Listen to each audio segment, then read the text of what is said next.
A vertical pole of length 6 meter casts a shadow 4 meter long on the ground, and at the same time a tower casts a shadow 28 meter long. Find the height of the tower. तो एक vertical पोल है 6 metre का, और ये shadow बना रहा है 4 metre का, 4 मीटर लंबा ग्राउंड पे। तो इसका 4 मीटर लंबा शैडो बना।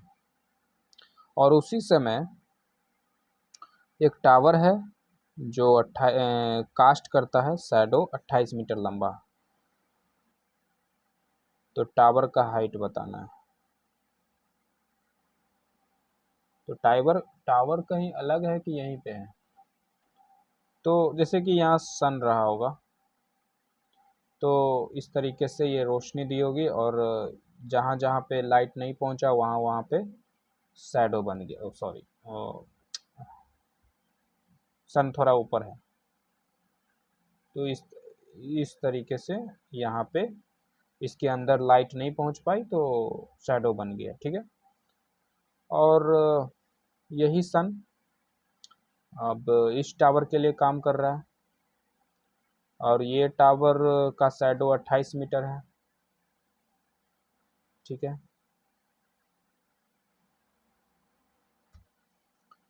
तो ये एक दो ट्रायंगल, राइट एंगल ट्रायंगल मिला।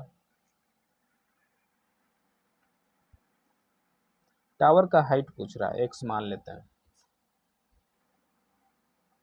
तो यहाँ पे ये कैसे बना है? तो यहाँ पे एक काम कर सकते हैं, ये दोनों सिमिलर को, इन दोनों को सिमिलर प्रूफ कर देते हैं, और फिर प्रोपोर्शन कर देंगे इसके साइड के रेशियो को, इक्वल कर देंगे। सिमिलर है कि नहीं? तो एक एंगल तो मिल गया सिमिलर है। तो देखिए यहाँ पे क्या है, ये दो ट्रायंगल को हमें सिमिलर प्रूफ करना है। क्वेश्चन में एक बोला है कि इसकी जो शैडो 4 मीटर बन रही है और इस लंबे टावर की शैडो 28 मीटर बन रहा है। ऑफ कोर्स बनना ही चाहिए क्योंकि बहुत लंबा है। तो ये दोनों सेम टाइम पे है, मतलब जो सन का जो पोजीशन है इन दोनों टावर के लिए सेम है। अब जैसे कि एक हम बात आपको बताते हैं कि आप, जैसे कि आपके लिए सन है यहाँ पे, और यहाँ पे आप खड़े हो। ठीक है। आप इधर सीधे देखोगे हॉरिजेंटली, ना अपना सर को ऊपर उठाए ना नीचे उठाए, एकदम सीधे हॉरिजेंटली, तो आपको सन नहीं दिखेगा। सन को देखने के लिए आपके जो अपने नज़र हैं उसको धीरे धीरे, अपने आँख को या हेड को धीरे धीरे ऊपर की ओर घुमाना पड़ेगा। कुछ एंगल पे इस तरीके से सबटेंड करना पड़ेगा, अपने हेड को कुछ पीछे एंगल बनाना पड़ेगा ऐसे। तो आप अपना सर उठाओगे और धीरे धीरे अपने हेड को पीछे की ओर मुड़ोगे, तो आपको किसी एंगल पे एक सन दिखेगा। मतलब कुछ एंगल 20 डिग्री 30 डिग्री पीछे घुमाने पे सन दिखा। ठीक है। तो ये जो एंगल बना, जिस पे आप किसी चीज़ को देखना चाहते हो और जितना एंगल बनाना पड़ता है वही होता है एंगल ऑफ एलिवेशन। मतलब किसी भी चीज़, सन हो या कोई भी हो, जैसे कि ऊपर कोई बिल्डिंग का हाइट देख रहे हो, सबसे ऊंची वाली फ्लोर देख रहे हो कि सबसे ऊंची वाली फ्लोर कहाँ पे कित, तो ये जो एंगल आपके सर को घुमाना पड़ेगा वही है एंगल ऑफ एलिवेशन। अब यहाँ पे देखो, जैसे कि सन जो है हमसे बहुत दूर है। ठीक है। ऐसा नहीं कि नज़दीक में है, कि यहाँ से ज़मीन से देख रहे हैं तो 30 डिग्री घुमाना पड़ रहा है सर को, और किसी लंबे टावर या बिल्डिंग पे खड़ा होकर देख रहे हैं तो कुछ डिग्री कम घुमाना पड़ेगा। ये तब पॉसिबल है जब कोई चीज़ आपके पास में हो, है ना। जैसे कि कोई एक ये बिल्डिंग है, ये बड़ा सा। ठीक है। तो इस बिल्डिंग के ऊंचे वाले छोर को देखने के लिए आपको 30 डिग्री सर घुमाना पड़ता है, और जब आप यहाँ पे चढ़कर इस बिल्डिंग को देखोगे तब आपको कुछ कम एंगल घुमाना पड़ेगा, है ना। तो ये उसके लिए होता है जो नज़दीक में होता है। सन हमारे से बहुत दूर है, तो 1-2 किलोमीटर या 25 किलोमीटर कोई फ़र्क नहीं पड़ता। तो हम ज़मीन से देख रहे हों या किसी टावर से देख रहे हों या कैसे भी देख रहे हों, सेम टाइम पे देखेंगे तो सेम एंगल ऑफ एलिवेशन होगा। हाँ ये अलग बात है, अगर टाइम अलग है, जैसे कि 5 मिनट पहले देखें 30 डिग्री, 5 मिनट बाद देखें तो सन कुछ इधर आ जाएगा, तो मुझे ज़्यादा सर को घुमाना पड़ेगा, ज़्यादा एंगल घुमाना पड़ेगा, तो एंगल ऑफ एलिवेशन घटेगा बढ़ेगा विथ टाइम। सेम टाइम पे सेम एंगल ऑफ एलिवेशन होगा।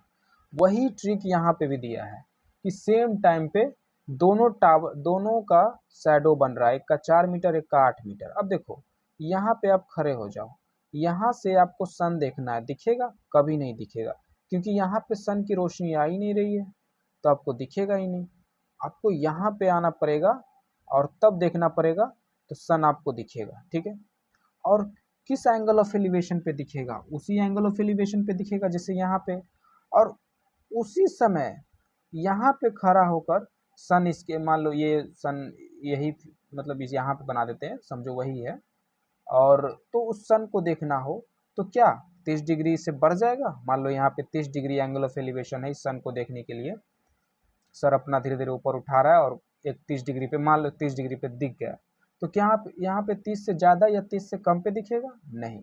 सेम टाइम पे सेम एंगल ऑफ एलिवेशन यहाँ पे भी होगा, यहाँ पे भी same he angle of elevation होगा, उतना ही हेड को पीछे घुमाना पड़ेगा जितना इसमें घुमाना पड़ा था, बट सेम टाइम होना चाहिए।